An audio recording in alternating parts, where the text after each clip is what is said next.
Okay, Rebecca, thank you very much for putting up with all of the technological glitches for getting Zoom connected this morning. No problem. Really appreciate it. Thank you for joining our Marcy's Law interview series called Why We Do What We Do. We have been working throughout the country to get victims' rights passed and enshrined in state constitutions for many years now. And our efforts began when Dr. Henry Nicholas uh, made this one of his lifelong passions. Dr. Nicholas, as you know's sister was murdered in 1983 after being stalked and killed by an ex-boyfriend. And several days after the murder, after they returned from her gravesite, Dr. Nicholas and his mom saw that the killer was actually out on bail, and they had never been notified of that, Mm. which inspired Dr. Nicholas to never let that happen to any other family. And he has dedicated a large portion of his life to the victims' rights space all throughout the country, not just from Marcy's Law, but other victims' rights organizations as well. Now, this interview series has always highlighted some of the champions in the victims' rights movements locally, statewide, and nationally. And I think you are a victims' rights champion and ambassador locally, statewide, and nationally at this point. Thank The whole idea and naming of the interview series is what we have found throughout the country over the last several years is people in this space typically have been thrust into this space through some kind of a tragedy that they have turned into a purpose for the rest of their lives. And you are no exception. At one point, you were referred to by Verna Wyatt from Tennessee Voices for Victims as not just the best and most efficient, but the only voice for victims in the state of Tennessee. And that's according to Verna Wyatt, who knows her way around the victims' rights space. So I want initially. I want to thank you so much, Rebecca, for being for being here and for being kind enough and brave enough to share your story, which doesn't get any less painful, I'm sure. And it has been described, your story and your family story has been described as one of the most horrific mysteries and murders in the history of the state of Tennessee.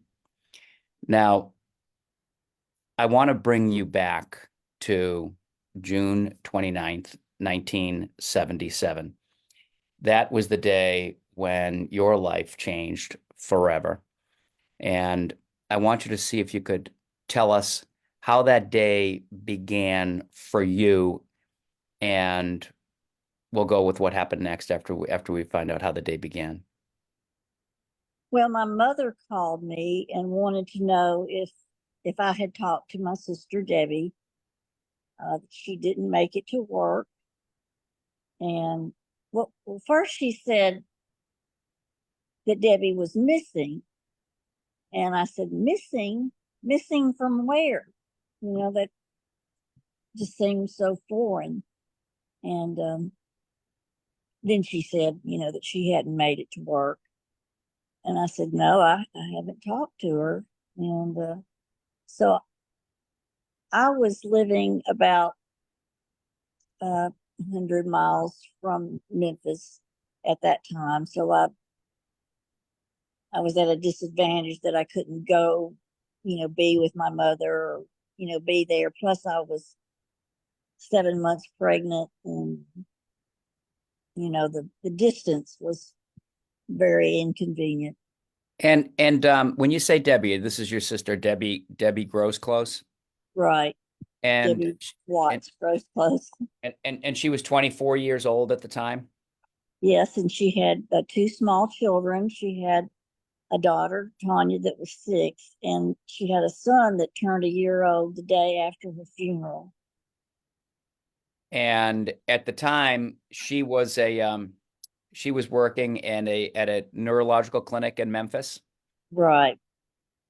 And tell me about she had a little baby boy at the time who was not yet one, and a daughter as well, 6-year-old daughter at the time. And She was married to a Navy recruiter named William Groseclose. Yes, but they were in the process of getting a divorce. And, and so after you found out that your sister Debbie was missing,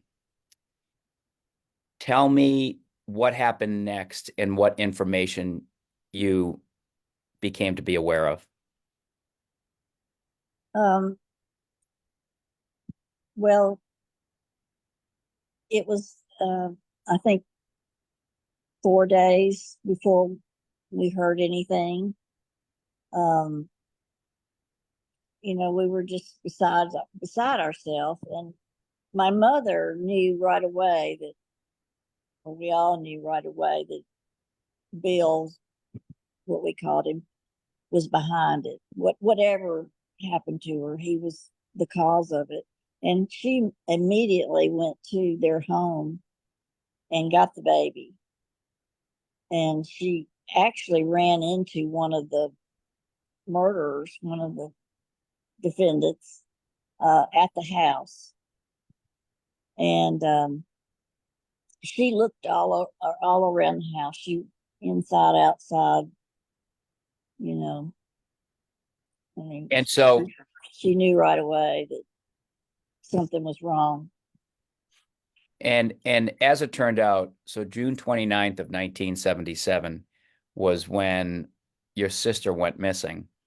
And the next several days before your sister's body was found, um, were probably excruciating for you and your family while the investigation went on. Can you tell us a little bit about what happened over those several days of the investigation, what information you were able to find out, and then ultimately what you did find out?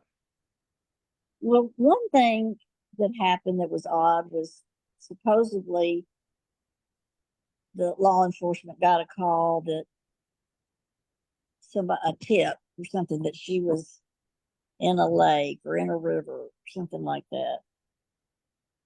I don't know what that was about, but that was concerning. And those days were just very, very long.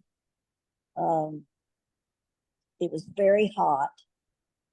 The day she went missing, I think it was, 100 degrees. And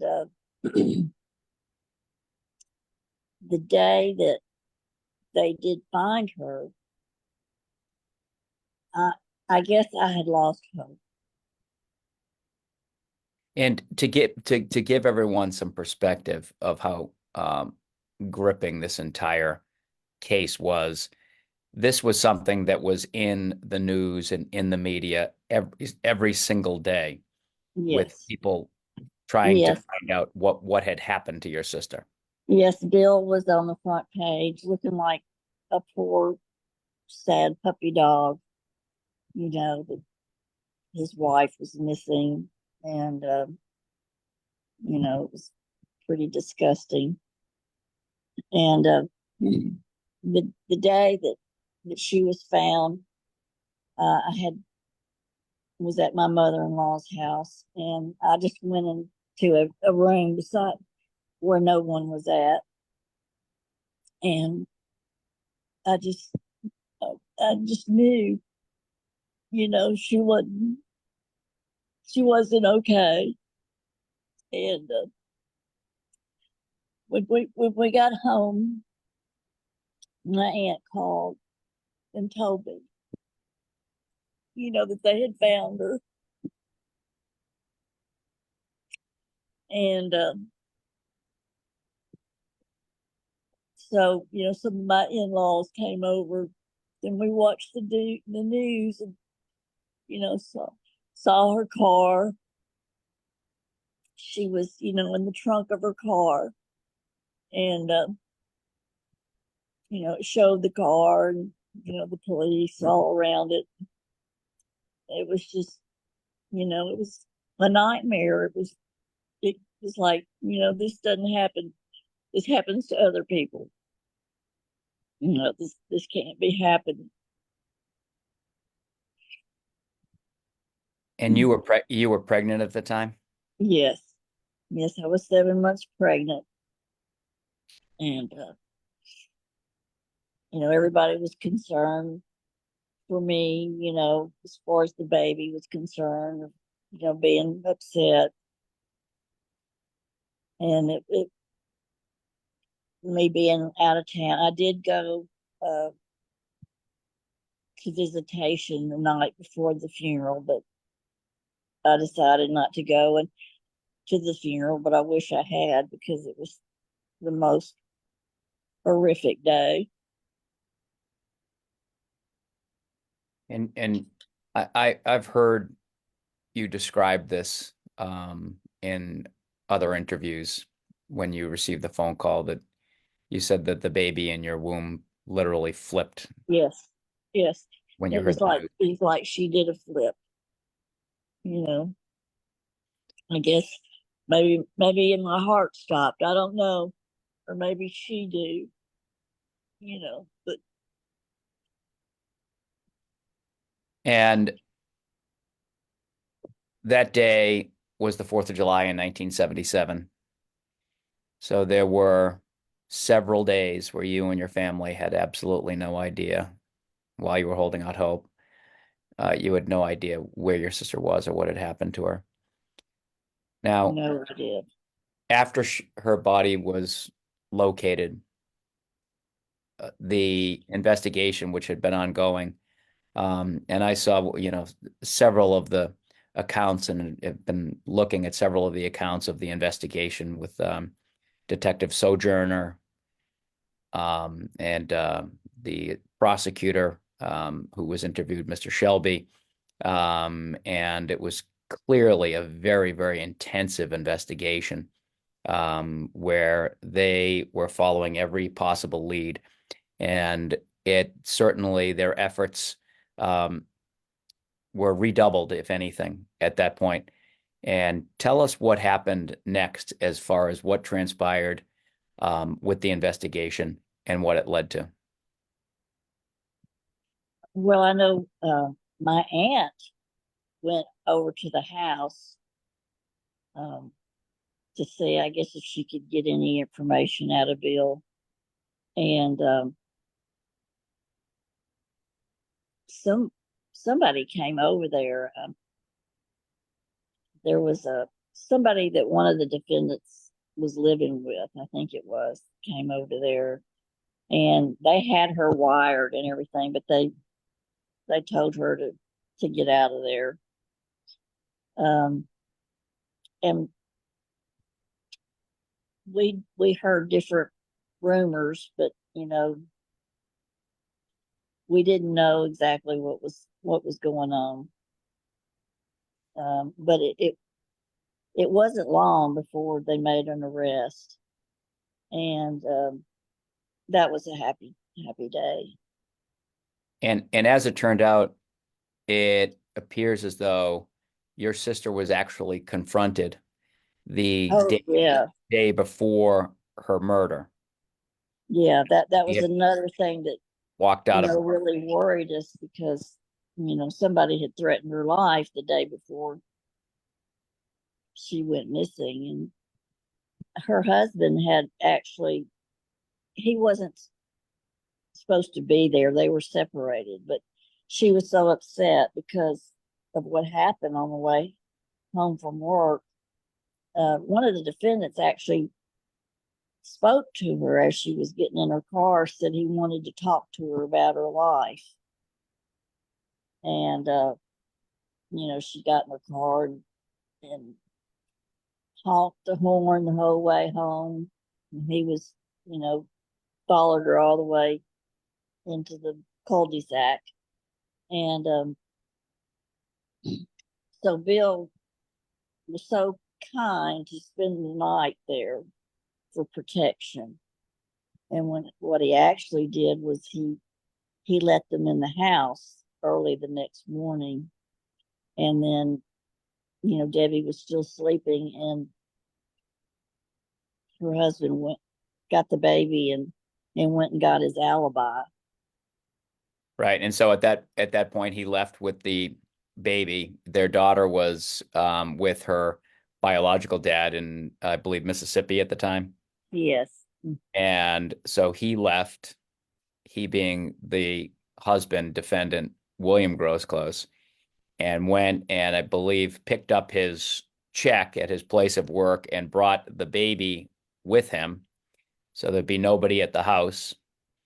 And when he returned to an empty house and was found out that Debra had not gone to work. And then he notified the police that his wife was, in his words, I believe, missing or something to that effect. And as it turned out, while he was picking up his check and solidifying his alibi, as you said, two people entered the home where your sister was, home alone, probably getting ready for work. She was sleeping.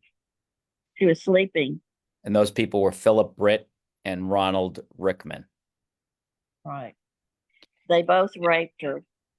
And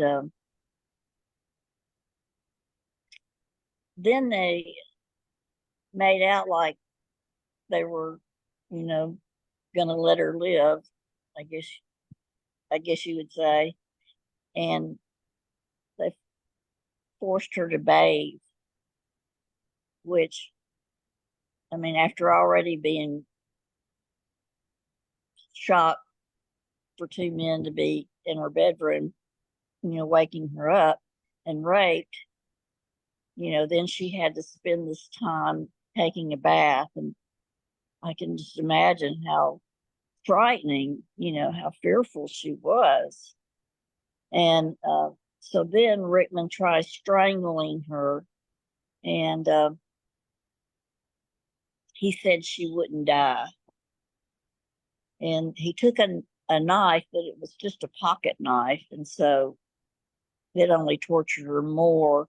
And he said he was trying to cut her spinal cord. And at some point, I guess she lost consciousness. I'm not sure, but they put her in the trunk of her car, and she was still alive. And so the autopsy revealed, I believe, that, like you said, she was raped and stabbed and choked. And one point, I think she was screaming for her husband. I saw in some reports. Yes, when they woke her up, she screamed for him, and they told her, that he sent them. And he asked them, to rape her. He he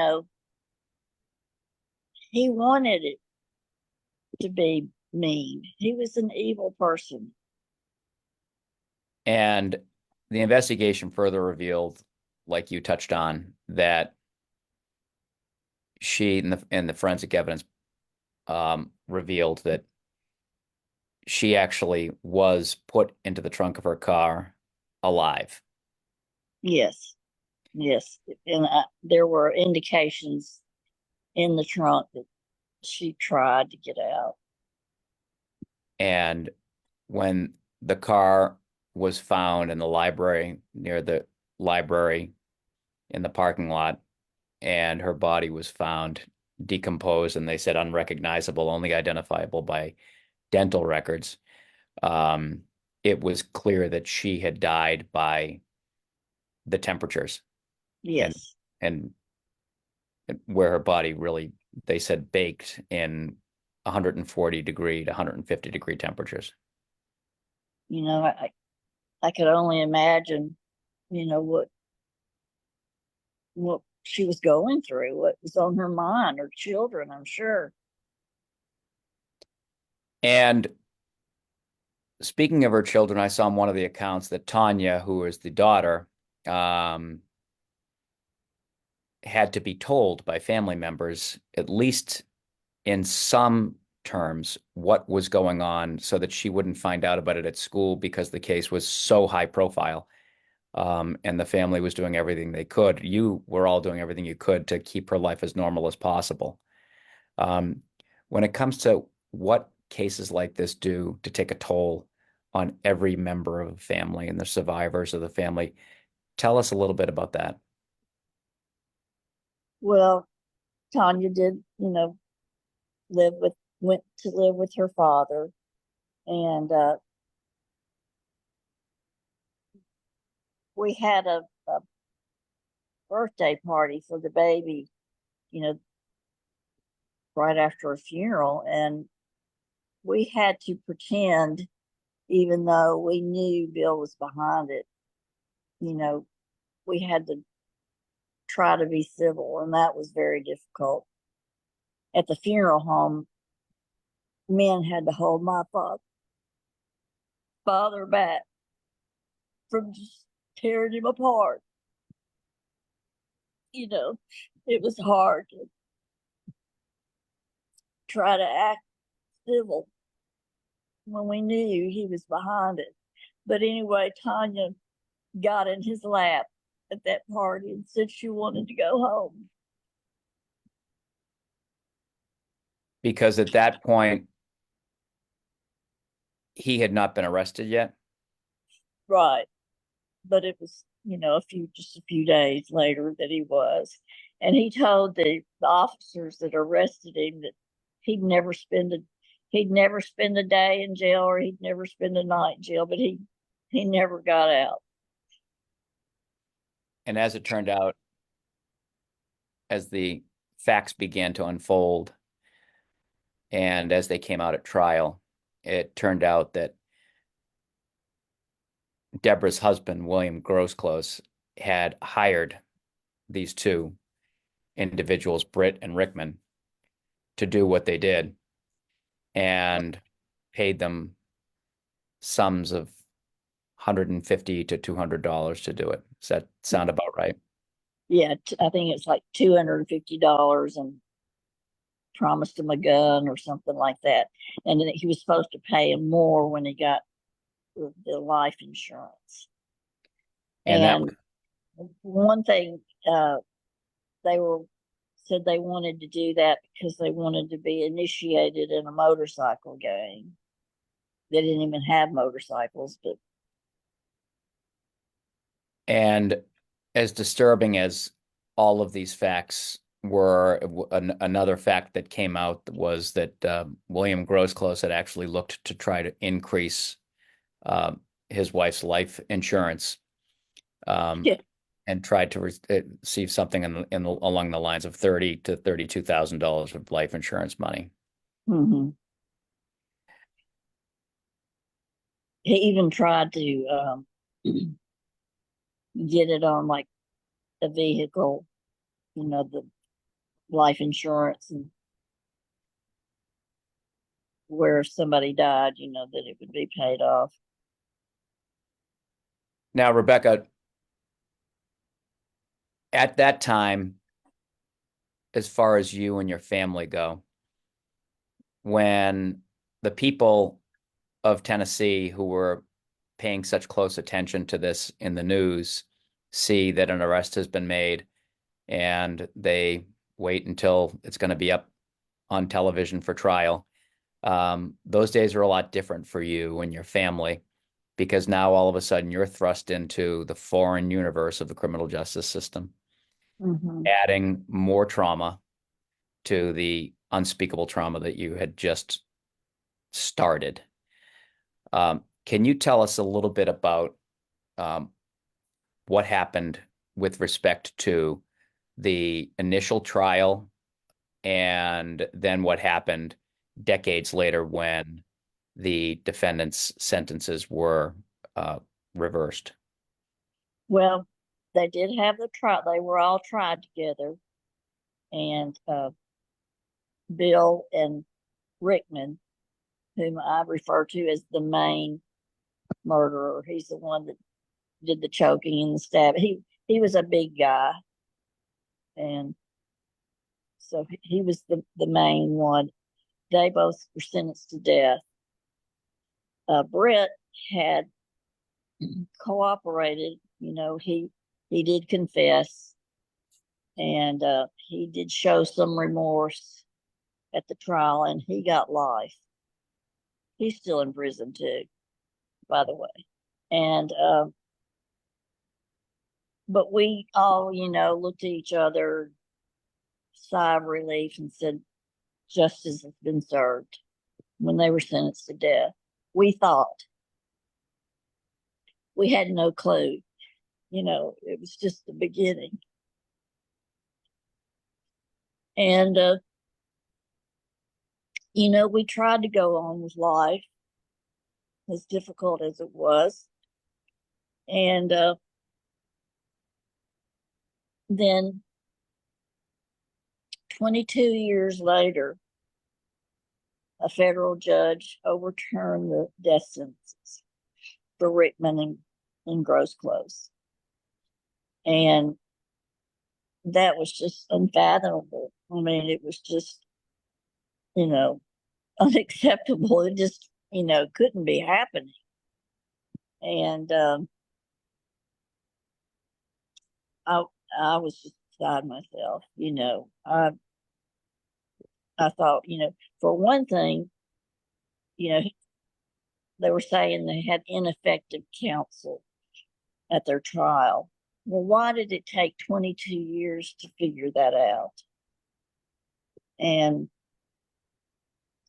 so this was the same judge that had closed down the prison that they were in initially for living conditions. They had to build a new prison. And, this was considered Judge, very Judge, liberal. This was Judge Nixon? Yes, he was a federal judge appointed for life. And now, so, Rebecca, just as part of the many, many things that you have done, not just on behalf of your sister's case, but on behalf of victims in Tennessee and everywhere, as far as being a strong voice, what did you do with respect to Judge Nixon? well, I organized a rally, actually 2 rallies protesting.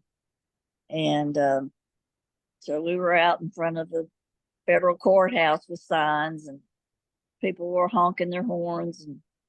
And we got another family that was facing the same situation for the murder of their little girl, and they joined with us. And but eventually the hearing started in his court, and we had to sit through that. And it seemed like her name was hardly ever mentioned. It was like she was so unimportant,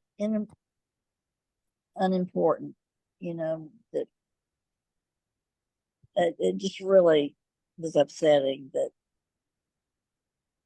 that the criminals had all the rights and the victims had none. And so I helped get a constitutional amendment for victims' rights. It had to go through the legislature, and it had to be voted on by the people, and it did pass. And that was back in 1998, I believe, right? Right. And that is why, which was just an incredible effort by you and all of the people and groups that you partnered with and organized with. And we now at Marsy's Law see ourselves back in the state of Tennessee. Sadly, the state of affairs is such that while crime victims do have rights and constitutional rights, it does not seem as though sometimes they're anything more than mere suggestions that they are Right. rights that they have. in theory, but in practice, they lack some teeth or the enforceability that the victims and their survivors and families deserve, which is why we're so grateful to people like Representative Patsy Hazelwood and Senator Stevens, who have championed Marsy's Law through the first step in your great state of Tennessee, gotten it through the House and the Senate. And we need to just do that one more time, and then it will go to the people, where Marsy's Law will then ensure equal and enforceable by law rights for victims, including the Yes. to be heard. In another situation, I think it was 2005. I was talking with a, a victim's liaison with, I think, the parole board, asking me to speak at I think it was the victims' rights dinner or victims' rights week. And I said, well, by the way, when's Bill Groseclose's next parole hearing? And she said, well, let me look. And she came back and said, he's dead. And you had never even been notified. No, we didn't have a clue. We didn't have a clue. I mean, it was very happy news. I was so glad to learn it, but I think we should have learned it when it happened. Yeah. His own son didn't even know. Well, those are some of the things that we aim to make sure does never happen, by getting Marsy's Law passed so that victims and survivors have enforceable constitutional rights in Tennessee. And to put it in perspective, we're almost 50 years after the death of your sister Debra, and you're still at it. You haven't stopped. You told me as recently as this past March, you went and you spoke at another parole hearing. And my guess is if there was a parole hearing every day from now until those perpetrators died, you'd be at every single one of them. Yes, yes. And this is going on 47 years. And you said that Debra's daughter Tanya has also participated. Yes, yes. She's very active, and she wouldn't let a parole hearing go without being there and telling the parole board how this has affected her life.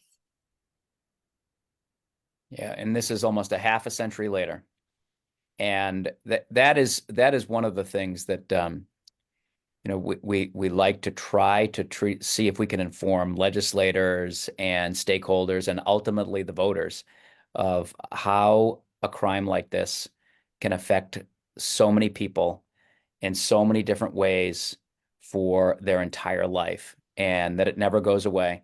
But the only thing that we can do at Marsy's Law is to try to see if we can get Marsy's Law passed so that victims do have these enforceable rights, to be notified, to be heard, to be treated with fairness and dignity throughout the process, which is so foreign, like we said, and so tough to add any kind of trauma onto the trauma that you've already experienced.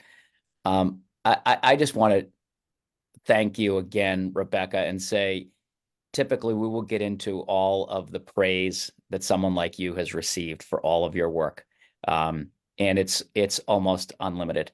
The gratitude and the commendations that you've received from the U.S. House of Representatives, and questions to be on advisory boards from United States senators, and all of the recognition that you have so rightfully received. We could go on for another half an hour, but I just wanted to let people know, through you, what a toll something like this can take on an entire family, not just for a day or a week, not just when the case begins, but 50 years later. And 50 years later, you're still helping victims that probably haven't even known your name. But the work that you've done, you've helped them and you've helped their families. And we are so grateful that you are doing the work you do in Tennessee. And we look Well, forward to I do working. it for Debbie. And it's really amazing. It's just amazing. And we look forward to working with you over the next couple of years and going forward to get Marsy's Law passed, to get it on the ballot so the people are aware of it and so we can get it passed in Tennessee. And, one of the things that I saw you and I talked about was the book called Murder in Memphis that you co-wrote, about this just horrific story and the toll it took on all of you and the details of the investigation. And I read some of the reviews of the book, and one of them struck me, and it said, "This is a case of cruel and unusual punishment, but not of the killers, of the family and the loved ones of the victim." And that's a phrase that really struck me when they talked about the cruel and unusual punishment, not of the defendants, not of the killers, but of you and your beautiful family.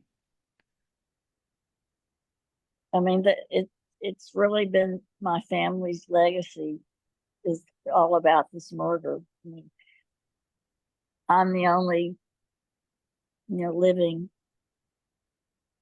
family member, Debbie's, besides her children right now. And my grandfather that just adored her, he had a heart attack not long after she was murdered, when we had a governor at the time that was run out of office for selling parole. The rumor was he was going to let all the death row inmates out. And my grandfather had a heart attack reading the paper. My mother committed suicide. My father had a heart attack at 61. It's, really, since 1977, that's our family. That's our story. These are the things that people don't see, and they see the drop in the ocean and they don't see these ripples that go on and on and on. And but one of the things that I heard once was, when you see that people are really no more than a drop in an ocean, and you look at an ocean, but when the sun hits it, some of those drops sparkle. And those are people like you. And so I just thank you so much, Rebecca. And I know your sister looks down on you every day and is so, so, so happy to have you as her warrior. And I really look forward to staying in touch and working with you as we go forward together and try to help every victim and family in Tennessee and beyond. Absolutely. Thank you so much, Rebecca, for sharing your story.